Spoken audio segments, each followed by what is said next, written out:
This is Newcastle Road. This is number 9 in back of me.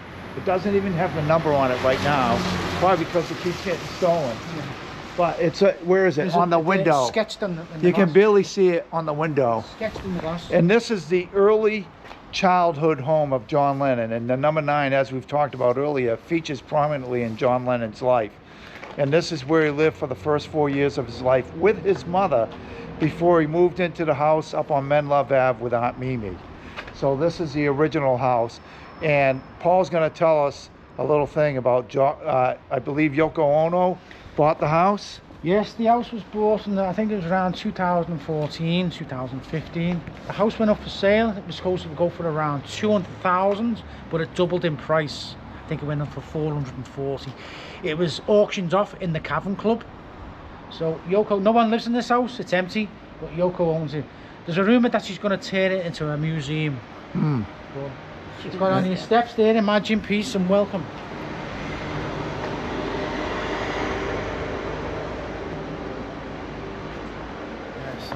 I want to thank Paul for taking us over here because this is not on the scheduled tour. Little bonus. I think I mentioned about buying him a beer and all of a sudden he's got to throw in extra stuff.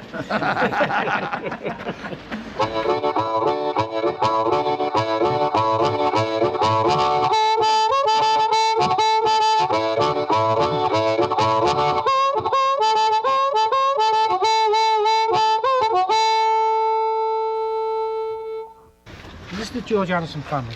That's his brother, Peter. Doesn't he look like a bit like Bill Murray out of Ghostbusters? He does. Oh yeah. He does. That's George, and that's his sister Louise. Now she passed away 2 years ago, I think. That's Right. 2 years. That's his mum Louise, and that's his father Harry. Right. He's got another brother called Harry, but he didn't like his photograph taken. So his father was a bus driver.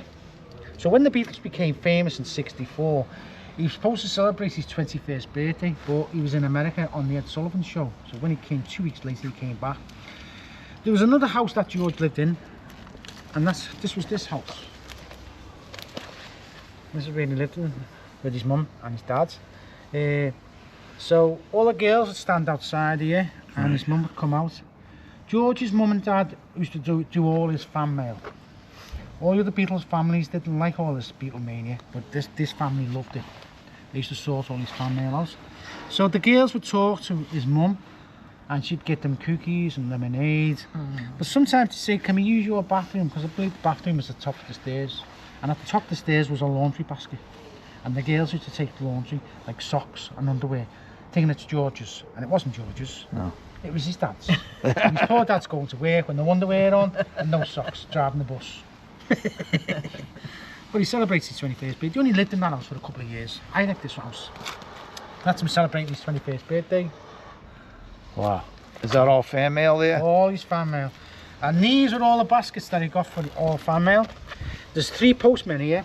52 baskets were delivered to the house. Next door, I had to take some of the baskets in. And his mum and dad, look at him smiling, enjoying it. It took them 2 years to get through all the fan mail. Wow. But his mum was very clever. She used to get one of George's shirts, cut a little patch out, put it in the envelope and send it to the fans. Aww. So she was onto it already. Yes, look at him smiling. 2 years to get through all the fan mail. Amazing. But when George was 27 years of age, he buys this property. This is called Friars Park Mansion on Henley, outside London on the Thames, where they do the boat racing. Yes, so there's only 3 of them living in the house. This wasn't like it when he bought it. He had to do a lot of work to get this put up the way it was. It's 1999 now, and George is dying of throat cancer. One night he had a window getting smashed downstairs in the night. So his wife phones the police. George goes down to investigate. This guy attacks him. He broke a wing off an angel in the garden, used it like a knife or a dagger, and stabbed George 40 times in the chest. So George is wrestling with this guy on the floor, and he sees his wife coming towards them. So he said, "I've got to get off the floor before he attacks her." Well, what his wife was doing was going to the fireplace to get the poker, fix the poker up, and starts whacking the guy over the head with the poker. This is the guy here. That's him there. Mad Mick, they called him. Yeah. He was a schizophrenia, never had his tablets, and he was from Liverpool, so he was stalking George. And he should give him a good hiding anyway. That's poor George going out on the stretcher. Knocked the stuffings out of him. 2 years later he dies, and his request was to be cremated and have his ashes spread on the Ganges in India because he loved Indian culture. What I don't understand is where was the security on this property, knowing that John was assassinated in 1980. But these guys are just normal guys like you and me. Just come from working class families, so they just want to have a normal life. Paul McCartney's been seen in London on the train, sitting on his own, and you think, Paul, you're a very rich man, you could be kidnapped and put up for a great ransom. But you get a lot of famous people who do this. A guy called Chris Martin, who plays for Coldplay, he gets on public transport, and another guy, a Canadian actor called Keanu Reeves, he does exactly the same. Just to have a normal life, don't they? But neither of them is they're both famous, but not like Paul McCartney Not famous. like Paul McCartney. He takes a lot of chances. That's right. Yeah, so we'll go to George's house now. Like you said, they were just 4 regular guys. So look at that one there, Mike. This is his son. Yeah, But they look Donnie. identical. Right. Show these guys. See that? We're going to check out George Harrison's home when he was younger. How long did he live here, Paul? He was 7 years of age because his mum was trying to get a bigger house. But after the war, houses were hard to get hold of because they're trying to build them quick. Right. But you have to wait 7 years. So you can imagine how crowded it was in the house. He was here till 7 years old, and then they moved. But you'll see it's a lot like Ringo's house in the Dingle. 2 up and 2 down, which is 2 bedrooms upstairs, and downstairs 2 rooms, like a dining room or a living area and a kitchen.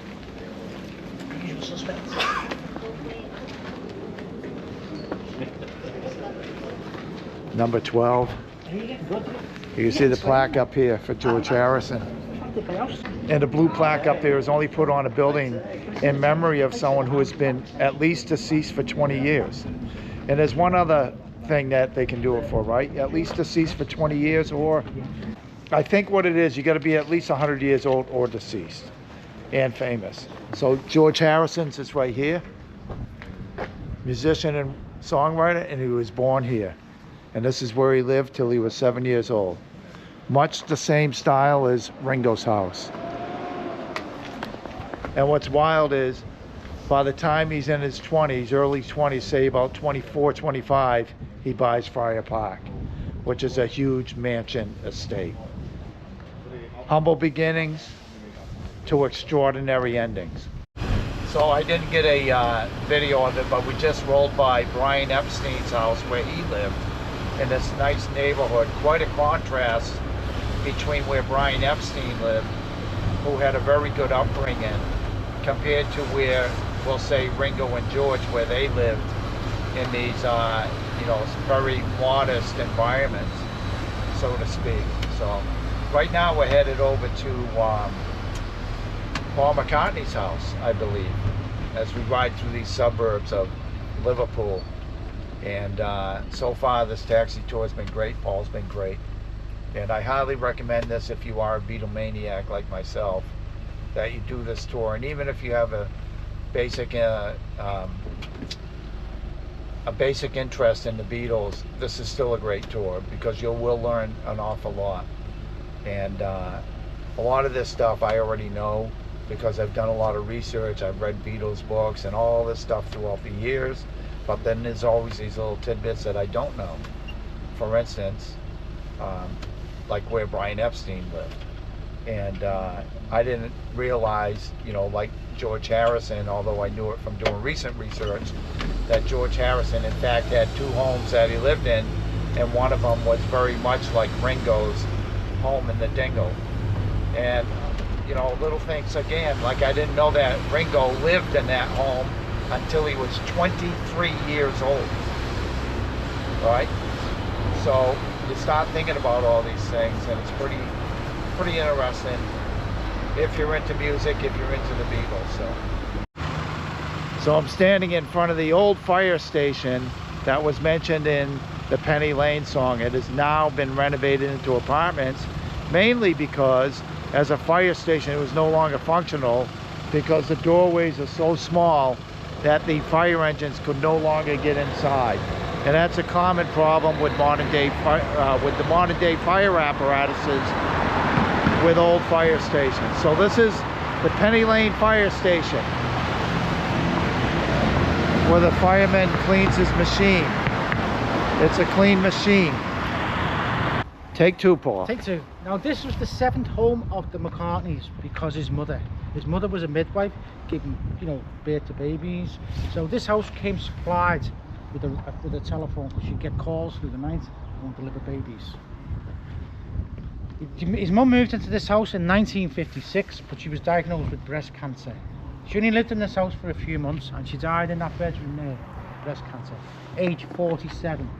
This comes to haunt Paul, because he's Linda McCartney. She died of breast cancer, age 57. So it's become a big thing. Paul, that was Paul's bedroom there above the doorway. So when his mother died, he cried in that room for 2 weeks. That's what his brother said. And his mum came to him in a dream, Mother Mary, and she said to him, Paul, let it be. Yeah. So when he sings that song, he's thinking about his mother. Paul reckons between him and John, they've done between 50 and 60 songs in this home alone. There's a lot of music. Paul McCartney's full name is James Paul McCartney. We called him Paul because I think one of his cousins was called James. Instead of getting confused, let's just call him Paul, and got stuck with that name. His dad was in a jazz band called Jimmy Mack. He was a pianist, he played the piano. So being an Irish family, because his mum moved to Liverpool when she was 11 years of age. His father used to have a sing-along on a Sunday night, maybe Sunday afternoon. And he was getting arthritis in his fingers, his dad. So he says to Paul, I need a teacher to play the piano. So that's how Paul became piano. That's how he became very good. His brother Mike was in a band called The Scaffolds. He done a song called Lily the Pink. He changed his name from McCartney to Mike Gear. Don't know why, but he did. But this has got a lot of history for Paul. Paul was famous from this place, and he lost his mum in this house. So a lot of history. The first instrument that Paul got was a trumpet. So while Paul's talking, go ahead. So I just want to mention that this house is now part of the National Trust. So even though it's a museum piece, in order to go inside, you can't just come up to the house and go inside. You have to make an appointment with the National Trust.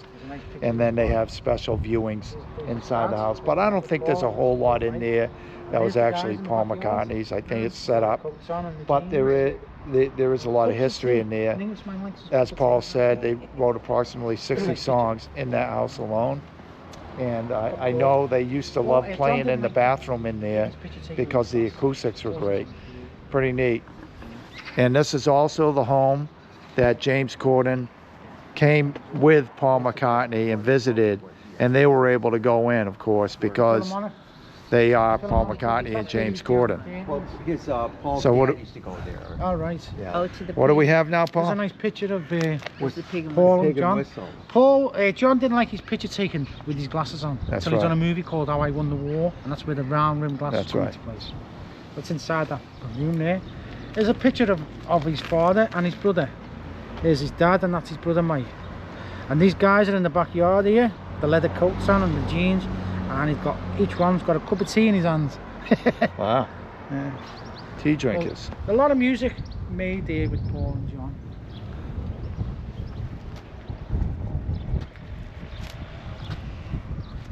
Yes, that. Okay, so that was pretty cool. We're just leaving Paul McCartney's home. And, you know, I filmed these highlights and stuff, but between the filming, Paul and I and us, we're doing a lot of conversing. And it's interesting, all the trivia we're swapping back and forth. And, you know, so there's a lot of things that are happening off camera that we're talking about. But I'm filming all the highlights and stuff, trying to get what I can.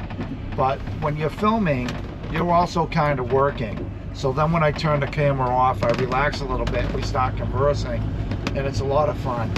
And it brings me back to point A, which is if you're ever in Liverpool, and I highly recommend you do the Fab Four Taxi Tour. And the reason why I say that is we've been seeing the buses of like the Magical Mystery Tour, but this is more intimate. You feel like it's more of a one-on-one basis. And I'm not knocking the Magical Mystery Tour by any stretch. I've never been on one. I'm just saying that when you have a couple people in a taxi cab with the taxi driver versus a busload of people, it's a little bit more intimate, I think. And bear in mind, Paul has gone off the beaten path for us a couple times on this.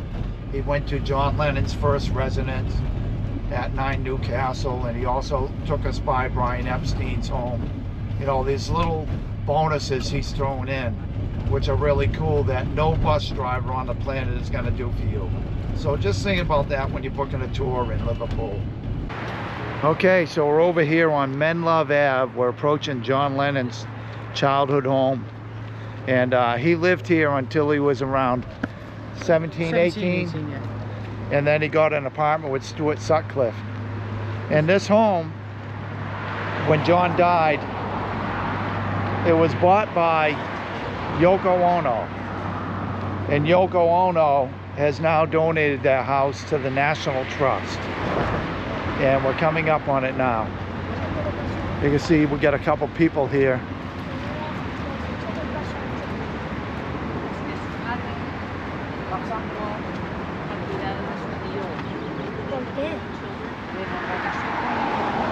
This is Aunt Mimi, and this is Uncle George. Right.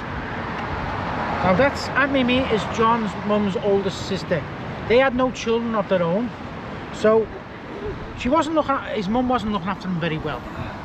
Social services got involved, and instead of getting taken away by the social service, put in a home, Aunt Mimi steps in and says, "I'll take John in." And she looked after John when he was 4 or 5.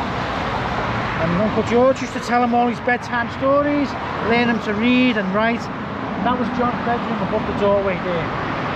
That's where Paul and John used to play the guitar in that porch. The good acoustic sound, the good sound, the echo sound in there. And we haven't gone that way yet, guys. Here's that picture from there. That's it. There's John standing by the gates. Wow. Waiting for his mum to come up. Tell you what, as soon as it step forward, right there. He was from Scotland. He used to come down to pick John up and take him up to Scotland for his summer holidays. And that's who again? Stanley Park. His cousin. Cousin, yeah. So while he was away in Scotland, he's age 15 now. And while he was in Scotland, his Uncle George died. He was only 52, his Uncle George, in 1955. Big shock to John, because that, to me, this is his real father. Because his real father left him when he was 3 years of age. He never bothered him. That's his father there. And his mother, Julian. Freddie. Freddie, not Julian, I'm thinking about his son. Sorry. And that's John on his bicycle. And read that. Maybe you can ride my bike instead of car. Yeah, that's right. So that's here, right? That's it, yeah. But the front's a little they different. Changed it. I think he might put an extension. Yeah. But the walls there. Right. The top part. To fill the top bit in. Right. So this was John's bedroom right up here. Right up above the main door. And you can see the blue plaque over there commemorating John's house. And that he lived there from 1945 to 1963. And I'm sure Paul's going to go over it, that one of the things that happened is John's real mother, Julia, she left the home here at some point, walked right down this sidewalk, crossed over down here to a bus stop, which is over here. We'll go down there in a minute. And as she was crossing over, she was struck by a car and killed instantly. And it happened right at a time when John was reuniting with his mother in a major way. And also at a time, I believe, that Mimi had finally got over her jealousy of Julia stepping back into John's life after Mimi had raised him for so long. and the whole reunification of Mimi, Julia, and John was happening. And right when that was happening, she stepped out of the house, walked across the street, and was struck by an automobile. Pretty tragic. And that was a huge part of John's life, to the point where he wrote a song called Julia that appeared on the White Album and on the Plastic Ono Band, that album. You had two songs. One was Mother, and the other song was My Mummy's Dead, both basically about Julia. So when Paul used to come up here, he used to knock on the door, and Mimi is very stern and military lady to him. He said, I used to be petrified of Aunt Mimi. But she wouldn't let us inside the house with the guitars. She'd say, you can stay in that porch, you're not coming in the house with these guitars. Nothing's good going to come out of this, John. But John wasn't having none of it. He wanted his rock and roll, and that was it. So he used to stand by the gate here, waiting for his mum to come off the bus. She'd come up at least once, twice a week to see him. But at first, Aunt Mimi wouldn't open the door to her, because she put a lot of shame on the family, getting pregnant while she was already married to another guy. So she brought, in 1940, you can imagine the shame in the street. You see number 9, you pass the road, you can imagine the talk in that street. So she was very embarrassed with her, very annoyed. There's a nice picture of John in the garden with his son, Julian. And there's Aunt Mimi standing by the gate here, sorry. And that's one of the neighbour's son, and he's walking down the avenue. Right. That little tree there is that big tree behind. Hold it up. That's that tree there. That big tree now. There's a close-up of Aunt Mimi there. And there's Yoko inside the house. Yeah, sad. So she was still alive when John was assassinated, so she seen this kid grow up and see how famous he became. And sad times happening. So you can imagine how she felt. It's her son. Yeah, she made them up. And she didn't have any children. No children. And it's my understanding that John Lennon would call Aunt Mimi while he was living in New York almost every day and speak to his aunt. So they were very close. Even though in one essence where John was a rock and roller and Mimi was a very stern person, so they were kind of miles apart in a sense, personality-wise, but she was the one that raised John like a son and cared for him all the way up until he moved into his own apartment. So round the corner from here was the Strawberry Fields, the orphanage. Now John living here on his own, he could hear all these children playing, and he used to go round the corner, climb over the wall and play with all the kids and have fun. In the song Strawberry Fields, it says nothing for real. When he climbed that wall, nothing was for real. One night, John falls asleep in the orphanage, and Aunt Mimi's got the police out looking for him. The next day, the police bring him back here. So she says to herself, I need to stop this child from going into that orphanage. So she says to John, if you keep going into that orphanage, you're going to get me hanged for this. In the song Strawberry Fields, he says, there's nothing to get hung about. He was doing no harm. So he hasn't got all these little sayings in his song. That was kind of a threat that parents would make to their kids because it was a punishment, right? Just to scare them. Yeah, right. That's what she was trying to do.